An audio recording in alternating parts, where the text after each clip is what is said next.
Get ready for the action because Marwan Rahiki is making waves in the UFC.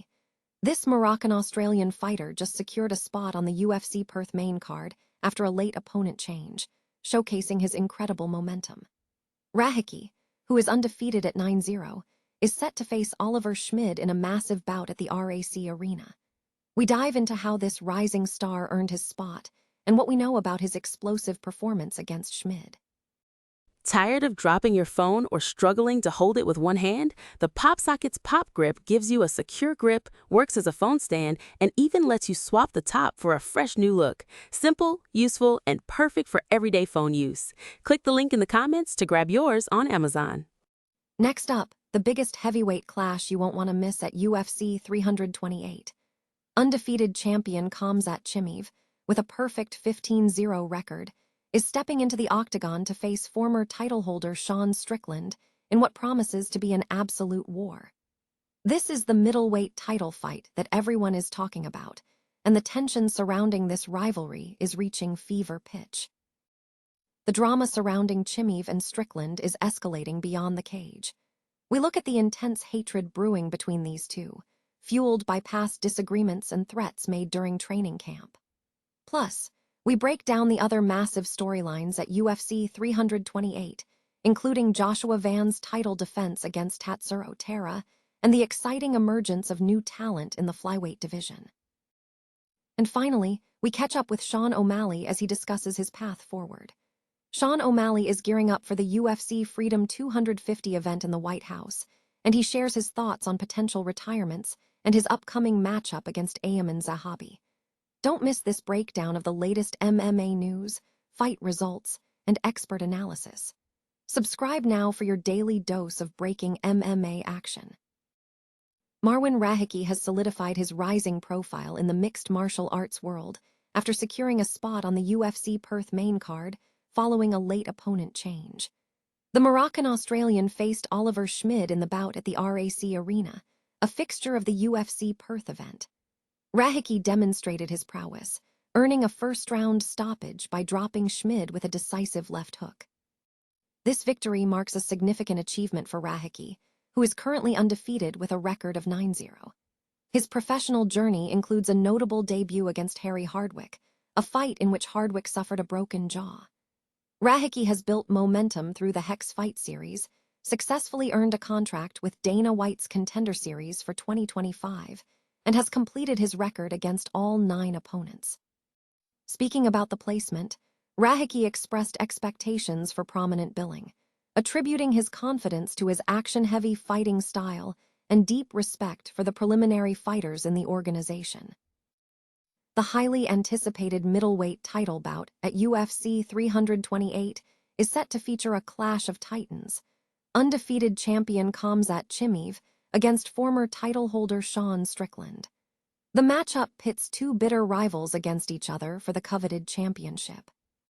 UFC 328 Countdown is providing a preview of this major confrontation, highlighting the stakes as Chimaev, with a perfect 15-0 record, faces off against Strickland, who enters the fight with a 37 record. This contest is expected to be a high-stakes battle for supremacy in the division. UFC 328 in Newark, New Jersey, is set to feature high-stakes action, headlined by a clash of intense rivalry between middleweight champion Khamzat Chimaev and former belt holder Strickland for the world title. The main event pits the undefeated Chimaev against Strickland, a feud that has escalated from gym disagreements into a volatile battle, with Strickland reportedly threatening violence during fight week. Chimaev is defending his title in his first bout since defeating Dricus du Plessis last August.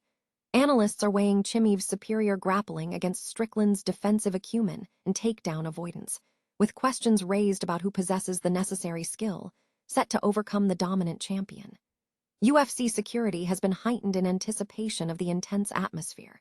In the co-main event, Joshua Van will make his first flyweight title defense against rising contender Tatsuro Taira. This bout is significant as it features Taira, representing Japan's long-standing absence of a UFC champion, against the defending champion Van, marking a potential shift in the flyweight division. The flyweight scene is seeing a surge of young talent, with Van and Tara emerging as major contenders. Meanwhile, in the heavyweight division, despite uncertainty surrounding champion Tom Aspinall's recovery and the UFC's decision not to book John Jones, the winner of the Alexander Volkov versus Waldo Kortsakosta bout could gain a shot at the belt. Volkov, ranked number 2, is on a hot streak, while Kortsakosta is emerging as a dark horse contender. The event promises a volatile mix of established rivalry, emerging talent, and heavyweight intrigue. Sean O'Malley has been actively promoting his upcoming participation in the UFC Freedom 250 media tour, recently appearing on the Fox-owned and operated affiliate KTTV 11's morning show, Good Day LA, in Los Angeles. During the interview, O'Malley touched upon his long-term career considerations, having previously mentioned contemplating retirement from active competition later in 2026. O'Malley is scheduled to travel to the nation's capital in about a month ahead of the Freedom 250 celebrations, which feature a one-off event at the White House. The Freedom 250 celebration includes a 7-fight card scheduled for the second weekend of June, featuring O'Malley's return to the octagon. O'Malley's recent history includes a victory over Song Yadong at UFC 324, where he secured a unanimous decision after 15 minutes of action. Prior to this event, O'Malley made his first walk to the octagon in 2026. Regarding his upcoming bout at Freedom 250, O'Malley discussed his opponent, Ayman Zahabi, who currently holds the number 6 ranking in the division, compared to O'Malley's number 2 standing. O'Malley characterized Zahabi as a durable and experienced Canadian fighter, suggesting the matchup has an America versus Canada-ish dynamic. O'Malley anticipates an exciting, electric kickboxing style for the fight, noting it will be a fast-paced contest with minimal gloves. The upcoming bout is positioned as a significant clash for North American bragging rights,